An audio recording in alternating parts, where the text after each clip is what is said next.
We start with 1 hour chart. First of all, if we refer to our analysis in my last video and the price was exactly within this small correction, we mentioned we want to see one more drop in relative to this before we get the reversal. And this is exactly what we get. That's why I mentioned with the price have to break the previous low. But anyway, after that, there was no reversal. We see the correction for continuation because of the news. And as what we expected, the price dropped and even dropped more than that. And it's better for us if you, since we mentioned if we get the reversal, we can look for buy. Now we want to see whether we can get the opportunity to look for buy or not. In this case, we start the daily chart, and what I can see here, we can look for reversal, but before that, the price can consolidate here, even drop some more before we get the reversal. But the possibility of the price to retest the previous low is very less. Now, if we get any trade either for buy or sell, mostly since we mentioned we're looking for buy, we will take it, but we consider as a short-term buy, a short-term trade. And right now we're looking at this in relative to this. We want to see whether we can look for buy or not.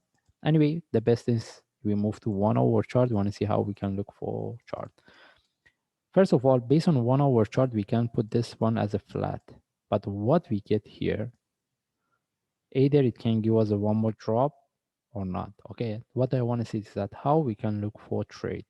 Mostly if we want to look for buy, let this one give us one more drop.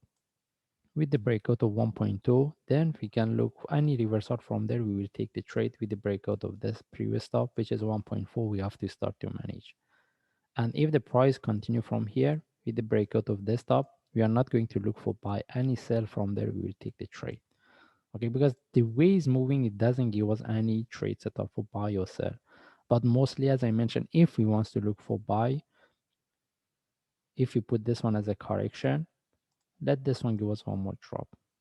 Then if we get the reversal, we can look for buy, and with the breakout of the stop, we have to start to manage. And if the price will continue from here, we are not going to look for buy. Mostly with the breakout of the top, we need to see if there is no continuation, any sell, it can give us better trade setup. We can look for this flat. Okay, that's mean right now we don't have any trade setup, either for buy or sell. We need to see the breakout of this correction, either the price break from the top or low. Then from there we can look for next trade setup. Okay, this is what how I'm going to look at this. Okay, that's why we mentioned either the price drop or sharply reverse from move from here, up move. I'm not going to take the trade. I need to see the breakout. Then from there we see how we can look for trade. In this case, we just follow the chart. If I see any update, I will share. Thanks.